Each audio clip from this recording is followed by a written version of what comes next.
CM Revanth Reddy సవాలును స్వీకరిస్తున్నారని BRS working president KTR అన్నారు. ముఖ్యమంత్రి ఎప్పుడు చెప్పితే అప్పుడు చర్చకు వస్తామన్నారు. రాష్ట్రంలో రైతులను కాంగ్రెస్ ప్రభుత్వాన్ని మోసం చేసిందని మండిపడ్డారు. ఎరువుల కోసం కష్టాలు పడుతున్నారని ధ్వజమెత్తారు. రుణమాఫీ బోనస్ల పేరుతో రైతులను నిలువునా ముంచారన్నారు. నీళ్లు, నిధులు, నియామకాలు అనే ఒక నినాదంతో ఆనాడు మేము ఉద్యమాన్ని నడిపాం. ఈరోజు ముఖ్యమంత్రి గారు కూడా అదే నినాదంతో పనిచేస్తున్నారు. నీళ్ళేమో ఆంధ్రాకు పంచుతున్నారు, ఆంధ్రాకు పంపుతున్నారు, బనకచెర్ల పేరిట ఇంకో పేరిట. నిధులేమో ఢిల్లీకి పంపుతున్నారు.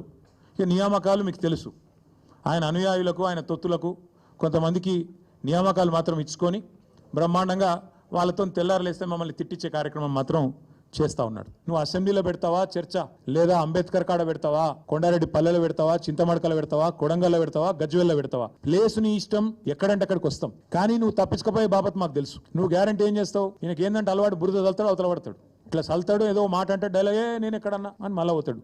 ఆయననే చెప్పిండి, నిన్న కేసీఆర్ వస్తాడా కేటీఆర్ వస్తాడా అన్నాడు. మరి నేను వస్తా అంటున్నా, నీకు దమ్ముంటే రా, లేదంటే ఇంకొక ప్రతిపాదన 8 తారీఖు నాడు, ఇలా 5 తారీఖు, ఎందుకంటే ముఖ్యమంత్రి గారికి ప్రిపేర్ అయ్యేందుకు టైం పడుతుంది. 8 తారీఖు నాడు 11 గంటలకు మేమందరం వస్తాం. సోమాజిగూడ ప్రెస్ క్లబ్ రా, నీకు గుర్తు చేసి పెడతాం. నీ కార్యకర్తలతో సహా వస్తావా, నీ ఎమ్మెల్యేలతో సహా వస్తావా, వాళ్ళు ఎంతమంది వస్తారో చెప్తే వాళ్ళకు కూడా ఇంతజాం చేస్తాం. చాయ్ బిస్కెట్ కూడా మా సోమాజిగూడ ప్రెస్ వాళ్ళకు కూడా ఇంతజాం చేస్తాం. చాయ్ బిస్కెట్ కూడా మా సోమాజిగూడ ప్రెస్ సోదరులను అడిగి అది కూడా ఏర్పాటు చేస్తాం.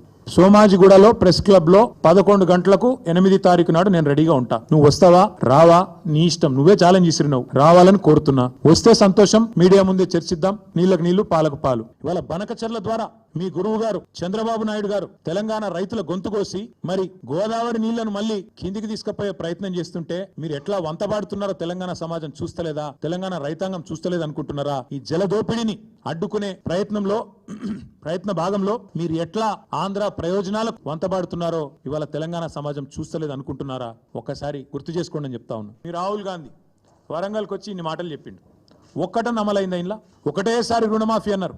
50,000 కోట్ల రుణమాఫీని 12,000 కోట్లకు కుదించి చేతులు దులుపుకున్నారు, అవతల పడ్డారు, అయిపోయింది అంటున్నారు. 12,000 కోట్లు దాటలు ఇంకా ఈ రోజు కూడా. మళ్ళీ మాట్లాడితే సిగ్గు లేకుండా 21,000 కోట్లు అని చెప్తారు. మీకు ఇది వరకు కూడా చెప్పినాను, మళ్ళీ కూడా చెప్తా ఉన్నా. ఇందులో ఒక్కటన్నా అమలైందా?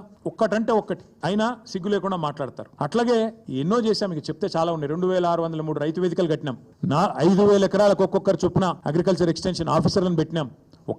ఏదో మాటలతోనో డైలాగులతోనో కాలేదు. తెలంగాణలో వ్యవసాయ విస్తరణ కేసీఆర్ గారి నాయకత్వంలో అకుంఠిత దీక్షలాగా, ఒక తపస్సులాగా చేస్తే ఇన్ని రంగాలకు కలబోతా, సాగునీరు, విద్యుత్తు, అట్లాగే ఇరిగేషను, ఇవన్నీ కలిస్తే, గ్రామీణాభివృద్ధి కలిస్తే వాటి సమాహారంగా అల్టిమేట్ గా తెలంగాణ ఇలా భారతదేశంలో నంబర్ 1 అయింది.